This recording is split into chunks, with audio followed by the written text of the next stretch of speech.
नमस्कार दोस्तों, स्वागत है आप सभी का अपने YouTube channel the brain education में। तो कैसे हैं आप सब? आई होप सब अच्छे होंगे और अपनी क्लासेस को कंटिन्यू कर रहे होंगे। तो जैसे कि आप सभी को पता है, हमने कंप्यूटर की सीरीज स्टार्ट की हुई है। इसमें हमने 180 तक क्वेश्चन कंप्लीट कर लिए थे। आज जो है आपका क्वेश्चन है 181 टू 200। ये क्लासेस जो आपकी CT मेंस के लिए काफ़ी इंपॉर्टेंट क्लास रहने वाली है, जो कि ALM, SA और हरियाणा पुलिस के लिए काफ़ी इम्पोर्टेंट क्लास है। ठीक है, तो आज जो है हम अपनी क्लास को स्टार्ट करते हैं। तो क्वेश्चन नंबर 181 आपका, what is a backup? Backup क्या है? Restoring the information backup, backup सूचना को पुनर्स्थापित करना। ऑप्शन नंबर बी है आपका, N exact copy of a system और रिक्वेस्ट इन्फॉर्मेशन, सिस्टम या अनुरोध सूचना की स्टिक प्रति। ऑप्शन नंबर सी आपका, ability to get system up and running after crash, system crash के बाद पुनः चालू करना, या फिर ऑल ऑफ दीज। बताओ भाई, तो क्या आंसर है इसका? तो आपका राइट आंसर हो जाएगा ऑप्शन नंबर बी। क्या हो जाएगा? Option number B, an exact copy of system और रिक्वेस्ट इन्फॉर्मेशन, सिस्टम या अनुरोध सूचना की स्टिक प्रति। तो बैकअप क्या है? सिस्टम या अनुरोध सूचना की स्टिक प्रति। ठीक है, तो option number B is a right answer. Next question आपका, question number 182, which of the following command is use to select the whole document? संपूर्ण दस्तावेज को चुनने के लिए निम्नलिखित में से कौन सा कमांड यूज होता है? Control A, Alt F5, Shift S, या फिर नन ऑफ दीज। बताओ। संपूर्ण दस्तावेज यानी कि पूरे, मतलब कि सारा अगर हम सिलेक्ट करेंगे, ऑल सिलेक्ट के लिए इसने बोला है कि ऑल सिलेक्ट के लिए, अब मान लो पूरा पैराग्राफ है, ठीक है, हमने इसको सिलेक्ट करना है। क्या करना है? हमने इसको सिलेक्ट करना है पूरे पैराग्राफ को। तो हम कौन सी की प्रेस करेंगे? कौन सी कमांड लगती है भाई? कौन सी की लगती है? तो कंट्रोल A करोगे ना तुम, तो सारा का सारा पैराग्राफ क्या हो जाएगा? आपका सेलेक्ट हो जाएगा। क्या हो जाएगा? सारा का सारा पैराग्राफ आपका सेलेक्ट हो जाएगा। ठीक है, नेक्स्ट क्वेश्चन आपका, question number 183, in window operating system after U double click a character on the grid of characters, keyboard shortcut page up is used for dash. Window operating system में वर्ण grid पर double click करने के बाद page up कुंजी का उपयोग किसके लिए किया जाता है? Move up one screen at a time, यानी कि एक बार में एक स्क्रीन ऊपर जाना। Move down one screen at a time, एक बार में स्क्रीन नीचे जाना। ऑप्शन नंबर सी है आपका, move to beginning of the line, पंक्ति की शुरुआत पर जाना, या move to the end of line. बताओ इसका राइट आंसर क्या होगा? बताओ सभी।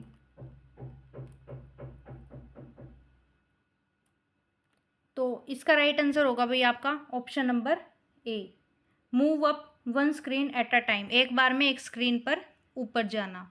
यानी कि विंडो ऑपरेटिंग सिस्टम में वन ग्रिड पर डबल क्लिक करने के बाद पेज अप कुंजी का उपयोग जो है, एक बार में एक स्क्रीन का ऊपर जाना। तो आपका राइट आंसर हो जाएगा option number A. Next question आपका, an assembler is a dash. Assembler जो है क्या है? ट्रांसलेटर है, यानी कि अनुवादक है, हार्डवेयर है, असेंबली लैंग्वेज है, या फिर नन ऑफ दीज। बताओ असेंबलर क्या है?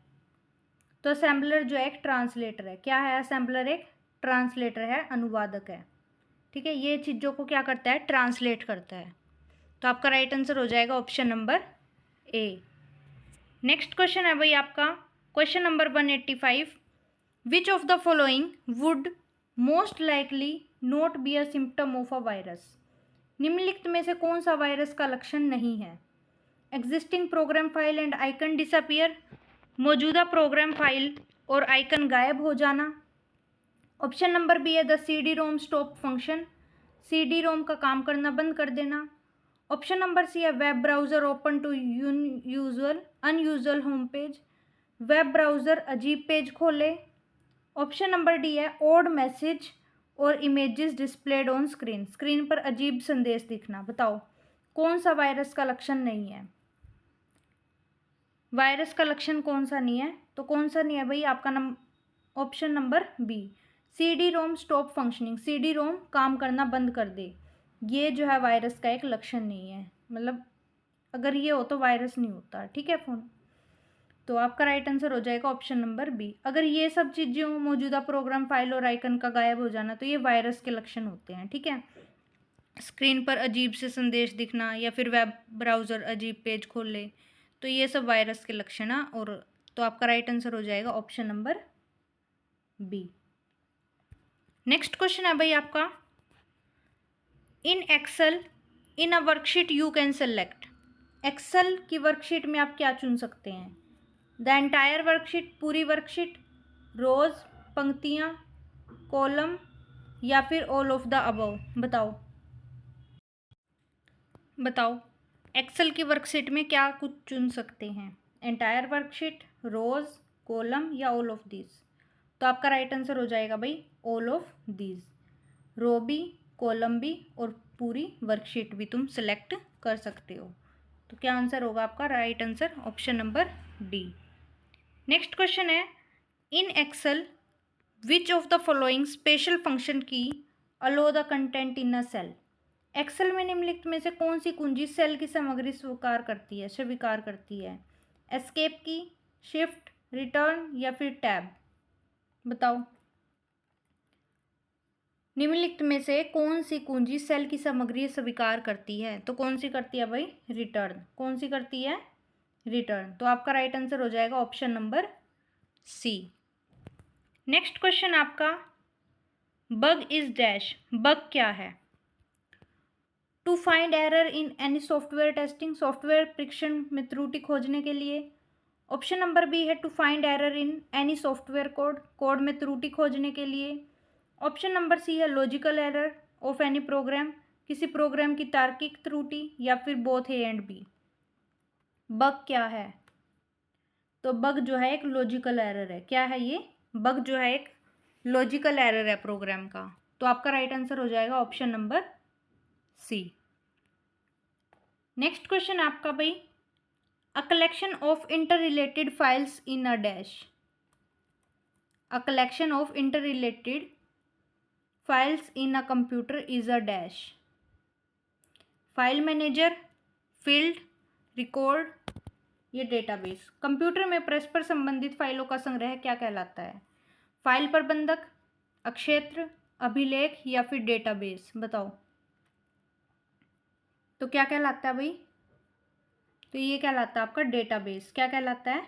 डेटाबेस। तो आपका राइट आंसर हो जाएगा option number D. Next question आपका, in Excel to activate the previous cell in a preselected range press dash. Excel में पूर्व निर्धारित रेंज की पिछली सेल को सक्रिय करने के लिए कौन सी कुंजी दबाई जाती है? ऑल्ट की, टैब की, एंटर की या फिर नन ऑफ दीज। बताओ एक्सेल में पूर्व निर्धारित रेंज की पिछली सेल को सक्रिय करने के लिए कौन सी की दबाई जाती है? तो कौन सी दबाई जाती है भाई? इनमें से कोई सी नहीं दबाई जाती। तो आपका राइट आंसर हो जाएगा option number D, none of these. Next question आपका, in Excel to add two cell A1 and A2 together you use the following formula. कहता है कि एक्सेल में एक और A2 को जोड़ने के लिए कौन सा सूत्र यूज़ किया जाता है? Equal A1 plus A2, equal add A1 plus A2, equal together A1 ratio A2 या फिर A1 प्लस A2। बताओ एक्सेल में दो सेल को जब जोड़ते हैं तो कौन सा फॉर्मूला यूज़ किया जाता है? तो कौन सा किया जाता है भाई? तो आपका राइट आंसर हो जाएगा ऑप्शन नंबर ए, इक्वल A1 प्लस A2। ठीक है। और कल भी बताया था मैंने कि जब हम फॉर्मूला स्टार्ट करते हैं एक्सेल में तो इक्वल से ही स्टार्ट होता है। वो किससे स्टार्ट होता है? इक्वल से। तो आपका राइट आंसर हो जाएगा option number A. Next question आपका, a storage device where access time is effectively independent of the location of data is referred as dash. वह भंडारण उपकरण जिसमें एक्सेस समय डेटा के स्थान पर निर्भर नहीं करता, वह क्या कहलाता है? डायरेक्ट एक्सेस, प्रत्यक्ष पहुंच, सेकेंडरी स्टोरेज, द्वितीयक स्मृति, प्राइमरी स्टोरेज, प्राथमिक स्मृति या फिर नन ऑफ दीज? बताओ। बताओ क्या कहलाता है वो? तो वो कहलाता है आपका डायरेक्ट एक्सेस। क्या कहलाता है? Direct access. तो आपका राइट आंसर हो जाएगा ऑप्शन नंबर ए, प्रत्यक्ष पहुंच। नेक्स्ट क्वेश्चन है, dash is a type of memory organization और image file format use to store digital images. Dash digital छवियां संग्रहित करने के लिए प्रयुक्त मेमोरी संगठन या इमेज फाइल फॉर्मेट है। तो पिक्समैप है, GUI, graphical user interface, pixel या रिजोल्यूशन? बताओ। Dash is a type of memory organization और image file format use to store digital images. तो कौन सा है भाई? पिक्समैप। कौन सा है? पिक्समैप। तो आपका राइट आंसर हो जाएगा option number A. Next question है, what is an email attachment? Email attachment क्या होता है? A receipt sent by recipient, प्राप्तकर्ता द्वारा भेजी गई रसीद। A separate document sent with an email, email के साथ भेजा गया अलग दस्तावेज। अ मैलिशियस पैरासाइट फाइल, हानिकारक परजीवी file. A list of CC और बीसीसी रेसिपेंट। देखो ईमेल में ना दो तीन चीज़ें होती हैं, सीसी, सीसी का मतलब होता है कार्बन कॉपी, ठीक है, और एक होता है बीसीसी, ठीक है। तो कहते हैं ईमेल अटैचमेंट क्या होता है? बताओ क्या होता है? तो ये जो है एक सेपरेट डॉक्यूमेंट होता है सेंट विद एन ईमेल, जो ईमेल के साथ भेजा गया अलग दस्तावेज। तो आपका राइट आंसर हो जाएगा option number B. Next question आपका, a sizable geographical area with communication based on telephone system is known as dash. Telephone प्रणाली पर आधारित संचार के साथ एक बड़े भौगोलिक क्षेत्र को क्या कहा जाता है? लोकल एरिया नेटवर्क, लैन, वाइड एरिया नेटवर्क, वैन, विस्तृत क्षेत्र नेटवर्क, मॉड्यूलेटर, डीमॉड्यूलेटर या फिर ऑल ऑफ अबव? बताओ क्या कहा जाता है उसको? क्या कहा जाता है भाई उसको? उसको कहा जाता है वाइड एरिया नेटवर्क, वैन जिसको बोलते हैं। क्या बोला जाता है उसको? वैन, वाइड एरिया नेटवर्क। तो आपका राइट आंसर हो जाएगा option number B. Next question है, 1 kilobyte is equal to dash. 1 kilobyte किसके इक्वल होता है? 1000 बाइट, 100 बाइट्स, 1024 या 1023 बाइट्स? बताओ। 1 किलोबाइट जो है 1 KB किसके इक्वल होता है भाई? 1024 बाइट के इक्वल होता है। तो आपका राइट आंसर हो जाएगा option number C. Next question है, in Excel each Excel file is called a workbook because dash. Excel में प्रत्येक एक्सेल फाइल को वर्कबुक कहा जाता है क्योंकि it can contain text and data, यह पाठ और डेटा रख सकता है।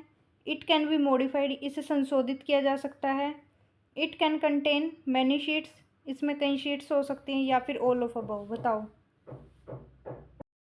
एक्सेल में एक्सेल फाइल को वर्कबुक इसलिए कहा जाता है क्योंकि इसमें क्या होती हैं? कई शीट्स होती हैं। It can contain many sheets. तो आपका राइट आंसर हो जाएगा option number C. Next question है भाई, in Excel the following is not an example of a value dash. Excel में निम्नलिखित में से कौन सा मान वैल्यू का उदाहरण नहीं है? 350, 10 मई 2001, 57%, सीरियल नंबर 50771। बताओ कौन सा मान वैल्यू का उदाहरण नहीं है एक्सेल में? तो कौन सा नहीं है? ये ऐसा सीरियल नंबर 5771, ठीक है। तो ये एग्जाम्पल नहीं है एक्सेल का। नेक्स्ट क्वेश्चन है, an advantage of laser printer with respect to impact printer is dash. Impact printer की तुलना में लेज़र प्रिंटर का क्या लाभ है? इट इज़ अ क्वाइटर, यह शांत होता है। आउटपुट ऑफ हाई क्वालिटी, उच्च गुणवत्ता का आउटपुट देता है। Sport wide range of font, font की विस्तृत श्रेणी सपोर्ट करता है, या फिर ऑल ऑफ अबव? बताओ कौन सा है? तो इसका राइट आंसर होगा भाई ऑल ऑफ अबव। ये शांत भी होता है, उच्च गुणवत्ता का आउटपुट भी देता है, और फ़ॉन्ट की विस्तृत श्रेणी को सपोर्ट भी करता है। तो आपका राइट आंसर होगा option number D. Next and last question आज की क्लास का ये आपका, in Excel which function will calculate the number of work day between two given dates. Excel में कौन सा फंक्शन दो तिथियों के बीच कार्य दिवसों की संख्या की गणना करता है? बताओ। Work day, date, network day या फिर ऑल ऑफ अबव? तो दिवसों की संख्या कौन करता है भाई? Networks day. कौन करता है? Network day. तो आपका राइट आंसर हो जाएगा ऑप्शन नंबर सी। तो आज की क्लास आपकी इतनी रहेगी। कैसी लगी आप सभी को क्लास, प्लीज़ कमेंट करके ज़रूर से ज़रूर बताना। मिलते हैं नेक्स्ट क्लास में। Thank you to all.